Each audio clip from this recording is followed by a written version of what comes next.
Hey everybody. I don't know why I just did that.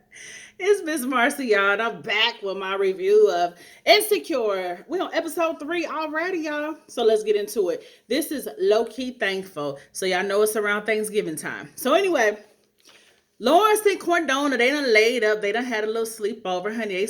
They laying in the bed or whatever. Lawrence is up actually, practicing his interview for the later on that day for his interview, whatever. So he's practicing for that. Then the alarm clock goes off, and Cordona wakes up or whatever. So he jumps back in the bed, and he started kissing on her stuff. They doing their little pillow talking and stuff. And he's asking her, what are you doing for the day? And she was telling him she had things to do and stuff. And he was like, he made an offer to her. He's like, well, I don't have family. I know you don't have family here, and he doesn't either. So he's like, you want to do something for Thanksgiving?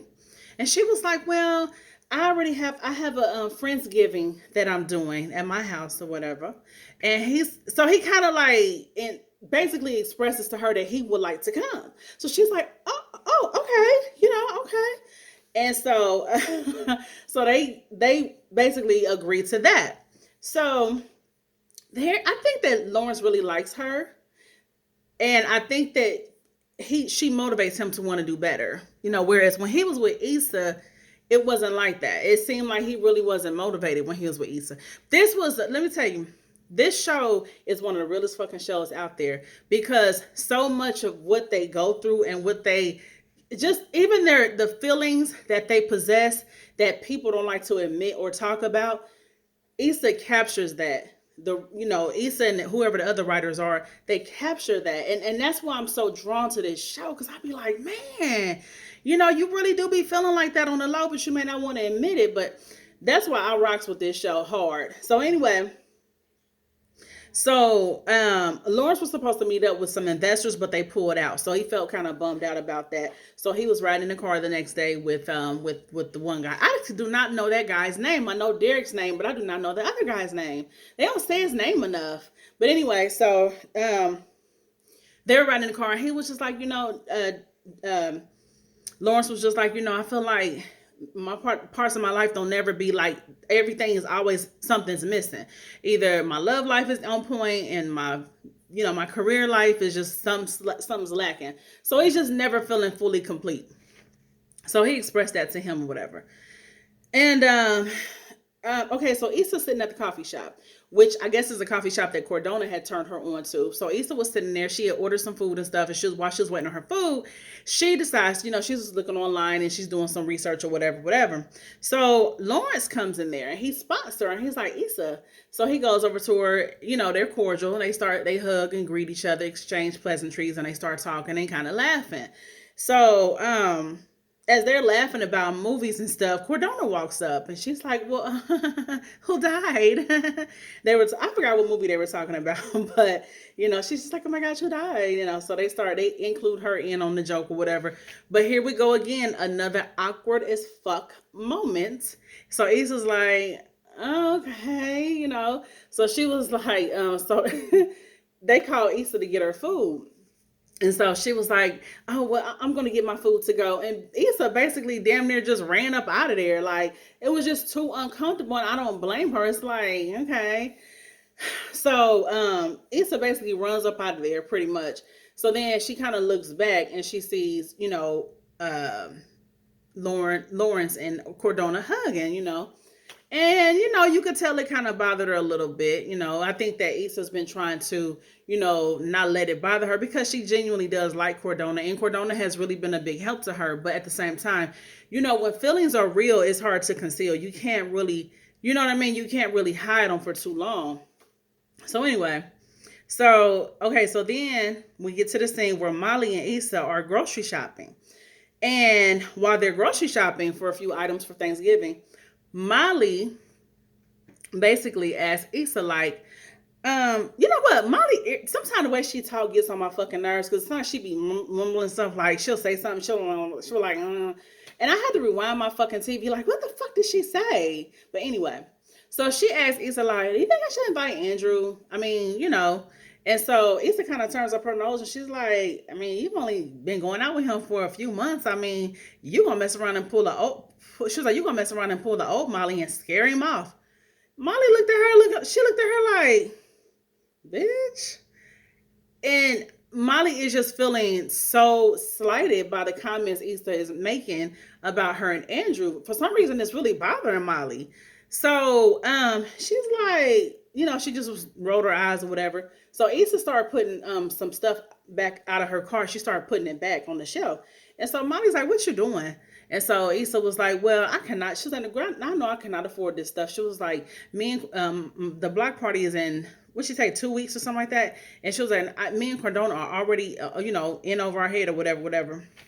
So the mention of Cordona's name, honey, Molly was like, rolling her eyes. She was like, I don't know why you acting like you cool with that. And then Issa looked like it is cool. Like it ain't no biggie, for real, for real.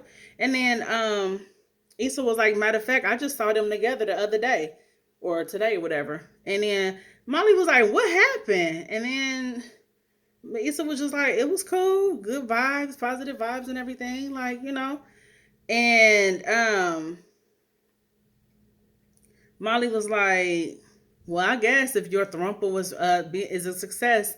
And then Issa was looking like, bitch, you was just in a thrumple the other day talking about Andrew. Like, what the fuck? So, hold on. So she was like, you were just in a thrumple the other day with talking about Andrew's ass. And then Molly threw some more shade and was like, well, bitch, at least I wasn't fucking for free weed and toiletries. Issa was like, well, hold the fuck up. Like, you didn't even have to go there. This is what I think is happening between Issa and Molly. And I love this because, again, it's one of these real moments, because you will have these type of moments with your friends. Sometimes you can be friends with people, especially a good girlfriend that you've been on for a long time, been friends with for a long time. One thing about women that I know for a fact of, women get too emotionally involved in each other's personal business and shit. And to the point where they become judgmental of, their relationships with men or whatever whatever. I think that Molly, in a sense, views Issa as this friend don't get me wrong, they cool, but she kind of looks at Issa like she's a little beneath her. And I feel like Molly wants to have a better relationship with a man, and she kind of feels like Issa is not. It's like Issa's not giving her that. Issa's kind of like, in her mind, Issa's downplaying her. Like when she was like, damn girl, it's always something with you. Are you ever satisfied? Like Then on this episode, she's like, damn, you just met him. You gonna scare him off trying to invite him for Thanksgiving. Molly wants to have this secure, stable relationship. And I think that she kind of like I said, she kind of looks down on Issa. And it's almost like some people, when they want you to look at them like they the top dog, but it seemed like Issa's not really doing that. It's like Issa's kind of pointing out shit that Molly don't want to hear about herself. So anyway, and when Andrew called Molly on the last episode and apologized to her about when she was trying to, basically get him to open up, that made Molly feel very, very vindicated. It made her feel like, yeah, I know what I'm talking about. Issa, bitch, you tripping. I know I ain't tripping. I was right. The nigga was trying to hold back. So it's like now, I think it's more of a thing where I think that Molly feels that Issa is not on her level. And you will have friends like that. Sometimes you'll have a friend, you may have a friend that kind of look at you like you lame. Like y'all may be cool as fuck, but they may look at you kind of like you ain't really. It's kind of like they almost think they better than you. There will be some people like that. I don't know if y'all ever met anybody like that, but I'm telling you, and I think that even though they're good girlfriends, like I said, I think that Molly kind of feels like Issa is not on her level. So, and for some reason, Molly just wants Issa to be so uncomfortable with this whole Lawrence and Cordona thing. I don't know. Maybe she just knows that deep down Issa is not comfortable with it. And maybe she's irritated by that. Like, why, bitch, why are you acting like you comfortable with this and you really not? So anyway, So Issa and her, so they agree that, you know what, our energy been kind of off, bitch. Like for real, for real. You know, Issa, like, you didn't even have to go there. That wasn't even necessary. What's going on? What's up? What's really going on? And Molly, like, you know, it seemed like you coming for me. And then Molly acts like a brat. She acts like a fucking brat. Anyway, so she's like, I feel like you coming for me. And so Issa was like, shit, I feel like you coming for me. So they decide, you know what, we need to go ahead and talk about this. So they decide to talk about it at Thanksgiving over the pie that Molly makes every year, whatever. So Issa and her brother, they, you know, they end up pulling up to their mom's house. Um, and they walk up and they see, excuse me, excuse me. Hold on, I think hold on.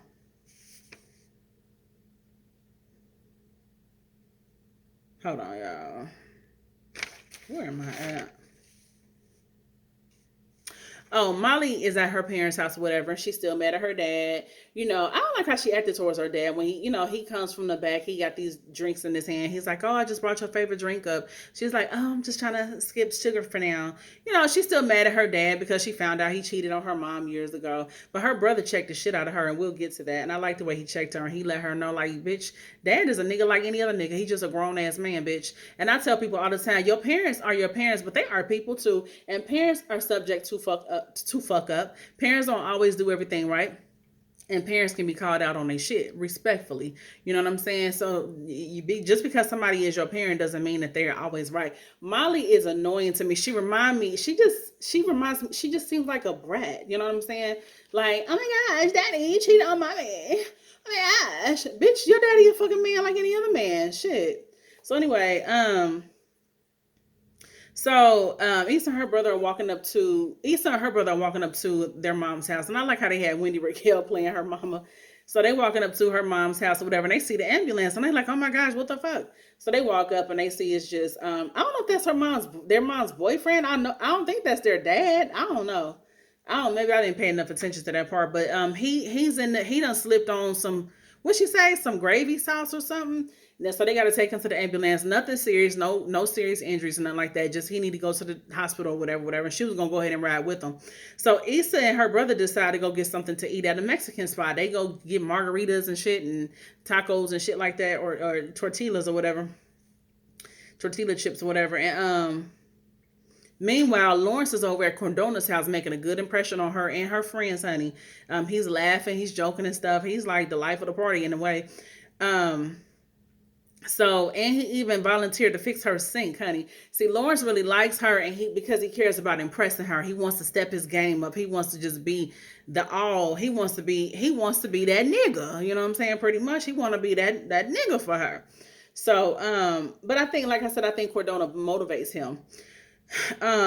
So Molly's mom starts asking about her love life, like, you know, because Molly was sitting there, you know, helping her little nephew get the table ready, whatever. So her mother was like, I see you getting your practice in. And so her mother was, you know, her mother went into asking her about her love life, like, how long you gonna make me wait? I want some damn grandbabies. So Molly was like, I mean, mom, you know, and so Molly starts telling her about Andrew or whatever. So her mother was like, well, let me see a picture of your new man. And so she showed her a picture, and she was just like, oh my gosh. Is he rich or something? She said. And so then Molly's mom was like, you should have brought him. Again, another moment where Molly feels like Issa said some bullshit, and somebody else made Molly feel vindicated. Like, damn, I wasn't tripping. So her mother was like, you should have brought him. And then Molly was like, you don't think that would have been too much? She was like, because Issa said that would scare him off. And so her mother said, listen, don't you worry about that. If a man is for you, you know, you don't have to worry about, you know, moving, you know, you don't have to worry about stuff like that, moving too fast, or what if he gonna think this, what if he gonna think that? Stop thinking too hard. And she was like, honey, look at your brothers. They don't think nothing through. So they turned to the pregnant girl and the other girl. But yeah, so there's another moment where Issa gave Molly some advice that didn't feel too good to Molly, and if she felt like it was slighting her, and then hear her mother come confirming what she was thinking. So another point taken away from Issa. So anyway, so Issa and her brother, they hold on. So they go to the restaurant, whatever, And Molly, Issa texted Molly like, "Look, I'm gonna have to let you know.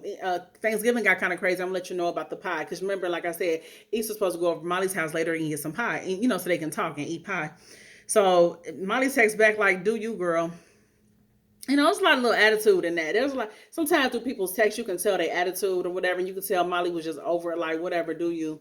So I like how in between, they're I like how in between the days or whatever they were checking their social media because that's what we do in real life. We be checking our social media, and Kelly was on her live and Tiffany was on her live and shit like that. I like that. This show is just so fucking just so authentic to me. So anyway, back at Cordona's house, they all having a good time. They just sitting around having drinks and stuff, and they're talking and stuff. So this one bitch, it's always got to be that one damn friend that drink too damn much. Got to be the fucking alky at the party. So this loud ass Mickey bitch, she's loud as fuck and annoying as fuck, and we all have been around somebody like that. And I can't stand when somebody like that is in the party and they say some shit that they give you some information that don't feel too good, or they enlighten you on some shit that you really probably would rather not know or something, and they be drunk as fuck and they don't understand what they just gave you, what information they just gave you and how it made you feel, and they just drunk and they laughing and shit and things. I can't stand that. That shit is annoying to me. So anyway, so she's drunk as hell, she's talking all loud and obnoxious or whatever. So some one of the girls was getting married or whatever, and Cordona was giving them some advice or whatever. And then they was like, "Well, Cordona, won't you go ahead and won't you go ahead and plan our wedding?" She's like, honey, I want to stay as far away from that as possible, honey. So, because Cordona was divorced, she's divorced or whatever. So she was like, "I want to stay away from that, honey." So Lawrence kind of gave her the side eye, like, "For real?" So he starts learning things about her as he's around her friends. And I always say that's the best way to get to know somebody is be around their friends and whoever they're comfortable with. That's when you learn more about a person, and you watch how they interact with people. And so Lawrence decides, he's like, your drink is, you need, let me go get some more drinks. So he goes to get some more drinks or whatever. So the Mickey bitch, the loudmouth drunk bitch, she follows him like, "I need to get a refill too. I'm going to follow you." So they go into the kitchen and she's like, "You're so much fun." He's like, "You're fun too." And she was like, "You're just what Cordona needed." He like, "Well, what is that supposed to mean?" She like, "Well, when her husband left her and then they got a divorce, she just needed somebody to, something casual, something light, not nothing serious, something to take her mind off of things." Like, damn, bitch. Like, oh, what you letting me on? No, I'm her fucking boy toy. So Lawrence wasn't really feeling that or whatever, whatever. I think at this point, Lawrence has realized that it might not be what he thought it was going to be with Cordona. You know what I'm saying? Because he was really, really feeling her and he was thinking long term. But, silly on his part, she just got a divorce. Somebody that just got a divorce. And I feel him because I've been in that same situation before. I've never been divorced, but I, dated someone who had just got a divorce or whatever. And you do, like Lawrence, it was my first time ever talking to somebody who had ever been divorced. So I didn't really know. There was a little bit of a gray area there. And so I didn't really know. I didn't really think about the fact that somebody coming out of a marriage, they're not going to be quick to try to jump into something serious. You know what I'm saying?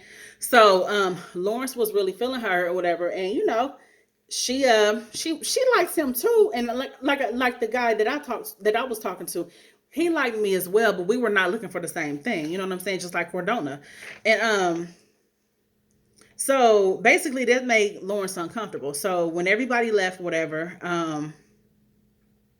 it's just like after Mark left her and they got divorced, it was just, oh my gosh, So so after that, damn, I took a lot of notes on this shit.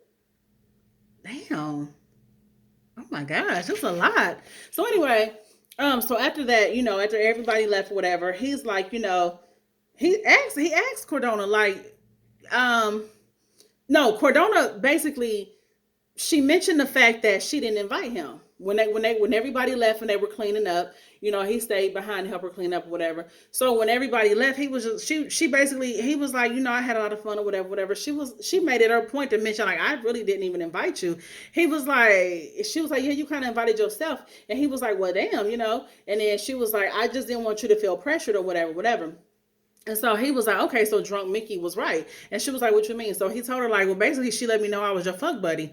And then he was like, is that how you really feel? She was like, no. And then he was like, I feel like I learned a lot tonight. Like I just learned that you don't really, like, you don't want to get married again. She was like, no, I just got a divorce, and sorry, I got a piece of hair on my lip. So so then she was like, and if anybody got to worry, he was like, are you still getting over your ex? She was like, well, how did this become about him? She never did say no. She was like, how did this become about him? She was like, that's over. And so she was like, and if anybody got to worry about any exes, it's me. I mean, you and Issa, y'all got this little laugh. Y'all got these little jokes y'all share. Y'all got common friends in common. So she was like, she brought up the fact, she was like, and if Issa hadn't cheated, would you even, when y'all still be together? So he was like, but she did cheat. She was like, but if she hadn't, would y'all still be together? We all know the answer to that is yes. And so Lawrence just kind of paused and it was like, damn, she right. So this confirmed that Lawrence still got feelings for Issa. One. Two, things with Cordona ain't what he thought it was gonna be. If I was him, I would back up from her. If he want to give her some dick from time to time, just do that. But as far as trying to be in a relationship with her, you can hang that shit up. You know what I'm saying? That ain't gonna work. So anyway, Issa and her brother are having dinner or whatever, and she gets a text from Molly that said, do you, girl? And she kind of looked like, So she told her brother, like, I seen Lawrence and his new girlfriend, and he was like, for real? What happened? What you do? She was like, shit, I got my food. I got my food and kept it fucking moving. And he was like, damn, that's good, because that would have activated my petty. And then she was like, I ain't gonna lie and say it didn't bother me. You know what I'm saying? She was like, I ain't gonna lie and say it didn't bother me. Hold on.